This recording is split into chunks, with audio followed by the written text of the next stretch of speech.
जय हिंद दोस्तों। आप सभी का अपने YouTube channel ASK teaching temple में स्वागत है। जैसा कि दोस्तों टॉपिक चल रहा था आपका संकल्पना एवं सिद्धांत, जिसमें हम देख रहे थे दोस्तों reminder revision part wise series, जो बेहद ही महत्वपूर्ण है यूपी टीजीटी पीजीटी एग्जाम 2025 के एग्जाम के पॉइंट ऑफ व्यू से। इसमें ज्योग्राफी स्पेशल लेक्चर चल रहा है दोस्तों। ये आज का पार्ट 2 लेक्चर होगा। पार्ट 2, इसके पहले वाले पार्ट 1 को जरूर देखिएगा इस वीडियो को देखने से पहले दोस्तों। तो आइए आज की इस वीडियो को स्टार्ट करते हैं। संकल्पना एवं सिद्धांत से संबंधित जो भी महत्वपूर्ण तथ्य बनते हैं एग्जाम के पॉइंट ऑफ व्यू से, आइए फटाफट देखते हैं। आप लोग वीडियो क्लास तक बने रहिएगा। रिमाइंडर पार्ट 2 सीरीज में देखेंगे दोस्तों, पहला तथ्य एग्जाम के पॉइंट ऑफ व्यू से क्या बन रहा है। किसने किसने राज्य का जैव सिद्धांत प्रतिपादित किया था। तो किसने किया था दोस्तों, यह अति महत्वपूर्ण तथ्य होगा यूपी पीजीटी एग्जाम के पॉइंट ऑफ व्यू से। तो रेडजेल ने जैव सिद्धांत दिया था। एंड नेक्स्ट क्या है, राज्य की जैविक संकल्पना। देखिए जो संकल्पना से प्रश्न है जो अति महत्वपूर्ण होंगे पीजीटी एग्जाम के पॉइंट ऑफ व्यू से, तो जरूर मित्रों आप लोग वीडियो के लास्ट तक बने रहिएगा और चीज़ों को एक एक कर चीज़ों को समझते रहिएगा। देखिए राज्य की जैविक संकल्पना किसने दिया था, यानी लेबनसरम, इसे लेबनसरम के नाम से भी जानते हैं। तो इसका भी राइट आंसर है रेडजेल ने। तो आइए अगले तथ्य की तरफ मूव करते हैं। ये रहा आपका अगला तथ्य। अगला तथ्य है लेबनसरम की संकल्पना किसके द्वारा विकसित की गई थी। तो इसका भी तथ्य होगा, इसका भी राइट आंसर होगा रेडजेल। देखिए प्रश्न पूछने का प्रारूप बदल रहा है लेकिन आंसर एक ही है। प्रश्न के प्रारूप अलग अलग हो रहे हैं हर तथ्य में, तो सेम आंसर है। इस चीज़ को आप लोग जरूर समझते रहिएगा। आइए आगे बढ़ते हैं। अगला तथ्य है Karl Haushofer, W Christaller and Jean Gottmann एवं पीटर हैगेट में से किसने लेबनसराम की अवधारणा प्रतिपादन किया था। देखिए इसके जस्ट ऊपर हमने दो तथ्यों को देखा, वो उनका प्रारूप अलग था। यहाँ पे कई राइटरों का नाम देने के बाद अब पूछ रहा है कि लेबनसराम की जो अवधारणा है किसके द्वारा प्रतिपादन किया था। तो ये इसका राइट आंसर यहाँ पे हो जाएगा प्रतिपादन। जो इस अवधारणा, देखिए यहाँ पे प्रश्न को समझिए, प्रश्न का प्रारूप कह क्या रहा है। ये कह रहा है अवधारणा प्रतिपादन किसने किया था, तो ये कार्ल हाउसओवर ने किया था। इसको जरूर समझिएगा दोस्तों, चीज़ों को समझेंगे तभी आसानी से प्रश्न को एग्जाम में सही आंसर दे सकेंगे। तो आएंगे आगे बढ़ेंगे। नोट क्या है आइए से भी समझते हैं।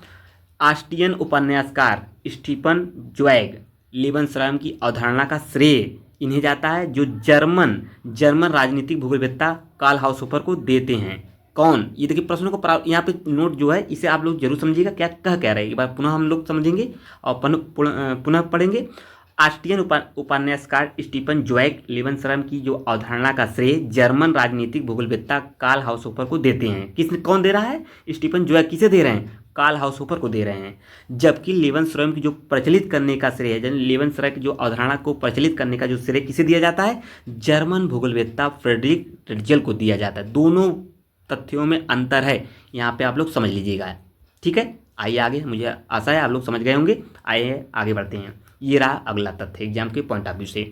हटिंगटन, हार्टसोन, डेविस एवं सावर में से किस भूगोलवेत्ता ने भूदृश्य आकारकी की संकल्पना प्रस्तुत की थी। तो किसने की थी, तो इसमें राइट आंसर हो जाएगा सावर ने। देखिए इस प्रकार के प्रश्न बार बार बन रहे हैं। इस प्रश्न का लाने का मकसद एक ही है दोस्तों, कि ताकि आपको आसानी से आंसर निकाला जा सके कई राइटरों के बीच में से किसने क्या दिया है दोस्तों, इसका यही मकसद है। एंड नेक्स्ट है सावर, हेगेट, आगस्ट काम्टे एवं रेडजेल में से किसने सांस्कृतिक भूदृश्य की संकल्पना, यह प्रश्न देखिए अति महत्वपूर्ण है। तो इसका राइट आंसर है किसने दिया था, कि किसने प्रस्तुत किया था इस संकल्पना सांस्कृतिक भूदृश्य की, तो सावर ने ही किया था दोस्तों। यह तथ्य अति महत्वपूर्ण होगा यूपी पीजीटी एग्जाम के पॉइंट ऑफ व्यू से। ज्योग्राफी स्पेशल लेक्चर चल रहा है दोस्तों, ये पार्ट 2 है दोस्तों। ये कौन सा पार्ट है, पार्ट टू। ठीक है, पार्ट 2 है ये। पार्ट 1 को जरूर देखिएगा, पार्ट 1 को देखने के बाद ही चीज़ों को समझेंगे। और ये लगभग आपका जो क्या है, कौन सी टॉपिक चल रही थी, संकल्पना और सिद्धांत, 3 पार्ट में यह टॉपिक पूर्णतः कंप्लीट हो जाएगी। जो अगला पार्ट चलेगा वो चलेगा आपका महत्वपूर्ण कथन, यानी किन राइटरों ने या किन भूगोलवेत्ताओं ने कौन से कथन कहा है। जैसे एक आप लोग बहुत ही चर्चित कथन है, आप लोग इससे परिचित होंगे कि वर्तमान भूत की कुंजी है। वर्तमान भूत की कुंजी है, किस राइटर के द्वारा, ये किसका सिद्धांत है या किसने दिया था इसे, तो जेम्स हटन ने दिया था। तो इसी चीज़ को आप भलीभांति समझ रहे होंगे। तो आइए आगे बढ़ेंगे। और वीडियो अच्छा लग रहा है दोस्तों तो चैनल को सब्सक्राइब जरूर कर लीजिएगा इस प्रकार की महत्वपूर्ण तैयारी करने के लिए, और वीडियो को लाइक एंड शेयर जरूर करिएगा, और एक प्यारा सा कमेंट जरूर बताइएगा कि लेक्चर कैसा रहा। आएंगे आगे बढ़ेंगे। देखिए नेक्स्ट क्वेश्चन है, नेक्स्ट तथ्य है सही सुमेलन निम्नवत है, मतलब सभी जो सुमेल करने वाले प्रश्न है वो ऑलरेडी सही आंसर है।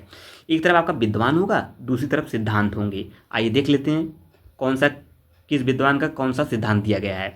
W.S. जेवेंस का सूर्य के धब्बों का सिद्धांत। इस प्रकार के प्रश्न अब एग्जामों में ज़्यादा बन रहे हैं दोस्तों, तो इस तरीकों इस प्रकार के बनने वाले प्रश्नों पर ज़्यादा आपका ध्यान होना चाहिए ताकि प्रश्न गलत ना हो। अगर एक दो राइटर आपको पता हो तो आसानी से आप इस प्रश्न को हल किया जा सकता है। मुझे पूरी आशा है इस चीज़ को समझ रहे होंगे आप सभी मित्र। होएक या हायेक अतिनिवेश का सिद्धांत दिया था, किसने? हायेक ने। एंड नेक्स्ट है J.R. हिक्स, ये किसका दिया था, किस सिद्धांत का, किस संकल्पना को प्रतिपादित किया था? गुणक त्वरक अंतरक्रिया का सिद्धांत। आएंगे आगे बढ़ेंगे। ये रहा आपका अगला विद्वान हार्ट्रे, क्या दिए थे? मौद्रिक सिद्धांत। तो आएंगे नेक्स्ट, अगला क्या बनेगा, इसी संबंधित तथ्य होगा।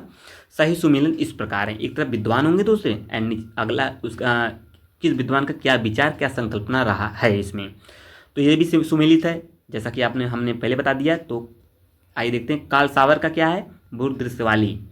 भूदृश्यावली किसका है? कार्ल सावर का है। अल्फ्रेड हेटनर क्षेत्रीय विज्ञान संकल्पना दिए थे या विचार दिए थे। आगे बढ़ेंगे। तभी तथ्य एग्जाम के पॉइंट ऑफ व्यू से अति महत्वपूर्ण होगा, तो आप लोग जरूर इस चीज़ को समझते हुए चलेंगे। पीटर हैगेट अवस्थैतिक विश्लेषण दिया था, किसने? पीटर हैगेट के द्वारा दिया गया था। विलियम मॉरिस डेविस, ये तो बेहद ही महत्वपूर्ण क्वेश्चन एग्जाम में यहाँ से प्रश्न अवश्य इनसे तो जरूर ही बन जाता है। तो अपर्दन चक्र दिए थे, कौन? William Morris Davis. आगे बढ़ेंगे, अगले तथ्य की तरफ बढ़ेंगे। अगला तथ्य क्या करेगा एग्जाम के पॉइंट ऑफ व्यू से, ये रहा आपके सामने। विश्व सामरिक परिदृष्टि से संबंधित उपांत क्षेत्र संकल्पना किसके द्वारा प्रतिपादित की गई थी? तो स्पाइक मैन। इनसे भी प्रश्न पूछा गया एग्जामों में। देखिए दोस्तों, जितने भी PYQ प्रश्न हैं इसमें उसको इंक्लूड किया गया है दोस्तों, तो ये प्रश्न जरूर यहाँ से बन सकते हैं। और जो घटना चक्र जैसे कुछ बुकों हैं उनका ये कंपाइलेशन है दोस्तों, मतलब उनसे जो प्रश्न तथ्य के रूप में निकाला गया है।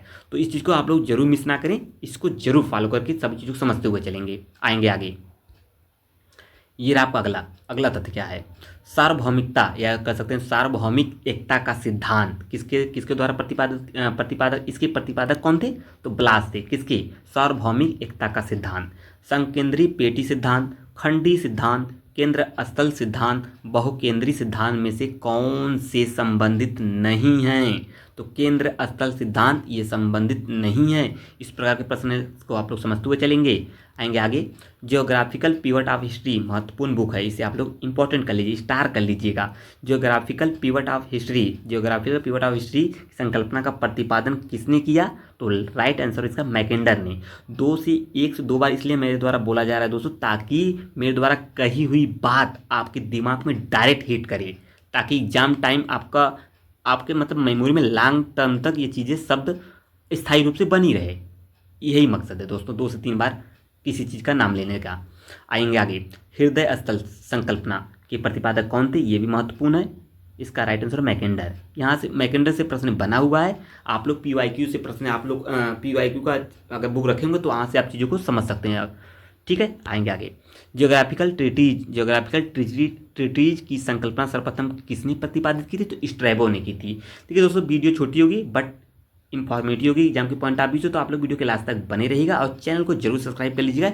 UP TGT PGT हुआ या दोस्तों LT ग्रेड हुआ, तो इन सब की तैयारी इस चैनल के माध्यम से बखूबी ढंग से कराई जा रही है, और साथ ही साथ UP TSSC पेट एग्जाम की भी तैयारी कराई जा रही है। आप लोग एक बार चैनल को जरूर विजिट करिएगा। जोन स्टेटा थ्योरी का प्रतिपादन किस भूगोलवेत्ता द्वारा दिया गया था या द्वारा किया गया? ग्रिफिथ टेलर के द्वारा। कौन सी थ्योरी है? Zone strata theory. भूगोल को प्राकृतिक विज्ञान तथा मानव विज्ञान दोनों में ही स्थान देने के लिए किस विद्वान ने 6 सिद्धांत प्रतिपादन किया था?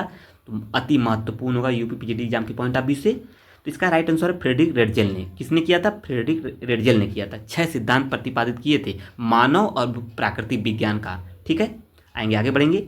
ये आपका अगला तथ्य DF डार्विट, JR लासुएन एंड JR बॉर्डविल एवं AR कुलिंस्की में से कौन विकास ध्रुव की संकल्पना को भौगोलिक जगत के संदर्भ में सर्वप्रथम प्रस्तुत किया था? कौन थे वो? JR बॉर्डविल। विकास ध्रुव प्रश्न ये पूछा है PYQ में, आप लोग वहाँ से देख के मेंशन कर सकते हैं चीज़ों को। आगे अगले तथ्य की तरफ बढ़ेंगे। ये देखिए उसी संबंधित प्रश्न है। इसका स्टैंडर्ड बदला हुआ है, इस चीज़ को समझिएगा। वृद्धि ध्रुव की संकल्पना, वृद्धि ध्रुव की जो संकल्पना है 1949 में किसके द्वारा प्रतिपादित की गई थी? ये पेराक्स द्वारा। देखिए यहाँ पे मिस डिस्टर्ब मत होइएगा कि वहाँ पे क्या पूछ रहा है, यहाँ पे क्या पूछ रहा है। यहाँ पे पूछ रहा है वृद्धि ध्रुव की जो संकल्पना है ये 1949 में किसके द्वारा दी गई थी? तो इसका राइट आंसर पेराक्स के द्वारा ये प्रश्न पूछा गया है। कौन सी संकल्पना ब्लास से संबंध है? तो संभववाद, ब्लास संभववाद। ठीक है, आएंगे आगे बढ़ेंगे। ये आपका बी डी ला ब्लास या ब्लास, ब्लैचार्ड, जे ब्रून्स, एल्सवर्थ हटिंगटन में से कौन संभववाद का समर्थक नहीं है? नहीं वाले प्रश्न अति महत्वपूर्ण हैं। जो प्रश्न को पढ़ने से पहले उस प्रश्न में देख लीजिए करी कह क्या रहा है, ताकि माइनर मिस्टेक ना हो, ह्यूमन एरर ना हो। और ह्यूमन एरर ही एग्जाम से बाहर कराता है दोस्तों, इस चीज़ को बिल्कुल दिमाग में रखिएगा। एल्सवर्थ हटिंगटन इससे संबद्ध नहीं है, किससे? संभववाद से समर्थक नहीं थे। क्षेत्रीय नवाचार प्रसरण मॉडल, क्षेत्रीय नवाचार प्रसरण मॉडल किसके प्रणेता कौन थे? क्षेत्रीय नवाचार प्रसरण मॉडल के टी हैंगर स्टैंड। आप लोग जरूर बताएंगे वीडियो कैसा रहा, कमेंट बॉक्स में जरूर बताइएगा दोस्तों। आज का लेक्चर यानी पार्ट 2 कैसा रहा। पार्ट टू देखने से पहले दोस्तों पार्ट 1 को जरूर देखिएगा, और जल्दी दोस्तों थर्ड पार्ट भी अपलोड किया जाएगा। और थर्ड पार्ट यानी पार्ट 1, पार्ट 2, पार्ट 3 में यह टॉपिक पूर्णतः कंप्लीट हो जाएगी। और इसके बाद आपका नेक्स्ट पॉइंट, जैसा कि मेरे द्वारा बताया गया, महत्वपूर्ण कथन न्यू टॉपिक को स्टार्ट किया जाएगा। ये रिमाइंडर सीरीज है। रिमाइंडर सीरीज वो किसके द्वारा? रिवीजन पार्ट वाइज में ये सीरीज चल रही है दोस्तों। आएंगे आगे। किस विद्वान का यह मत था कि भूगोल और इतिहास गैर समान जुड़वा हैं? तो रीटर के द्वारा। अज्ञात भूमि टेरा इनकॉग्निटा का सिद्धांत किसके द्वारा प्रतिपादित किया था? ये टॉलमी के द्वारा प्रतिपादित किया गया था। आएंगे आगे। एक दो बार दोस्तों इसलिए रिपीट किया जा रहा है कौन सी सीरीज चल रही है, क्योंकि हर बार नए छात्र जुड़ रहे हैं इस चैनल से, तो उनको यह मैसेज देना बहुत ज़रूरी है, ताकि उनको यह पता चल सके कि इस चैनल पर चल क्या रहा है दोस्तों। तो इस चीज़ को आप लोग जरूर समझिएगा। सही सुमेलन इस प्रकार है। महान किसके द्वारा है? समुद्र शक्ति संकल्पना दिए थे। एंड कोहेन ये है आपका जियोपॉलिटिक्स से संबंधित है। मैकेंडर सभी दोस्तों पता है, धुरी सिद्धांत। एंड नेक्स्ट है स्पाइकमैन, इसको भी हमने ऊपर पढ़ लिया है। स्पाइकमैन उपांत क्षेत्र है। एंड नेक्स्ट है क्यू स्टीवर्ट का प्रवसन मॉडल आधारित था किसके आधार पर? तो न्यूटन के गुरुत्वाकर्षण नियम पर प्रवसन मॉडल आधारित था। तो इस चीज़ को समझते हुए चलेंगे। आएंगे आगे। अगला ही क्वेश्चन है सुमेलन करने वाला। सही सुमेलन इस प्रकार है, मतलब एक तरफ आपका संकल्पना होगा एंड दूसरी तरफ उसके प्रतिपादक। कौन से राइटर कौन सी संकल्पना के प्रतिपादक थे? एक रूपतावाद अति महत्वपूर्ण होगा, तो हट्टन है इसके। 12वां प्रश्न यहाँ से बना हुआ है। एंड नेक्स्ट है आधार तल, पॉवेल के द्वारा दिया गया है। प्रमाणित सरिता, ये गिलबर्ट के द्वारा दिया गया है। एंड नेक्स्ट है आपका पेन प्लेन, ये है किरक्रमे। देखिए पेनी प्लेन और पेन प्लेन में अंतर है, इस चीज़ को जरूर आप लोग अंतर को डिफाइन कर लीजिएगा, ताकि एग्जाम में डिस्टर्ब ना हो आंसर लगाते यानी ऑप्शन लगाते वक्त। ठीक है दोस्तों, आएंगे। मुझे आशा है आप लोग मेरी बातों को चीज़ों को समझ रहे होंगे, और इस आशा को परिपूर्ण करने के लिए दोस्तों कमेंट बॉक्स में जरूर बताइएगा आज का यह लेक्चर कैसा रहा। वीडियो को लाइक शेयर और चैनल को जरूर सब्सक्राइब कर लेंगे। प्रादेशिक नियोजन का दार्शनिक आधार किसने दिया था? तो इसका राइट आंसर दोस्तों बेंटन मैके ने। ये रहा, हमें लग रहा है दोस्तों आज का ये लास्ट तथ्य था। आप लोग जरूर बताएंगे आज का यह वीडियो कैसा रहा। यूपी टीजीटी पीजीटी दोस्तों मुझे आशा है सभी चीज़ें आप लोग को आसानी से चीज़ें समझ में आई होंगी। जो चीज़ें क्वेश्चन पूछना हो, कोई भी प्रश्न हो, तो कमेंट बॉक्स में उसको जरूर बताइएगा, मेरे द्वारा उसका आंसर दिया जाएगा दोस्तों। ये रिवीजन सीरीज चल रही थी, ये पार्ट 2 है। पार्ट 1 को जरूर देखिएगा और चैनल को जरूर सब्सक्राइब कर लीजिए इस प्रकार की महत्वपूर्ण वीडियो पाने के लिए। अब मिलेंगे नेक्स्ट लेक्चर में। जय हिंद, जय भारत। थैंक यू दोस्तों।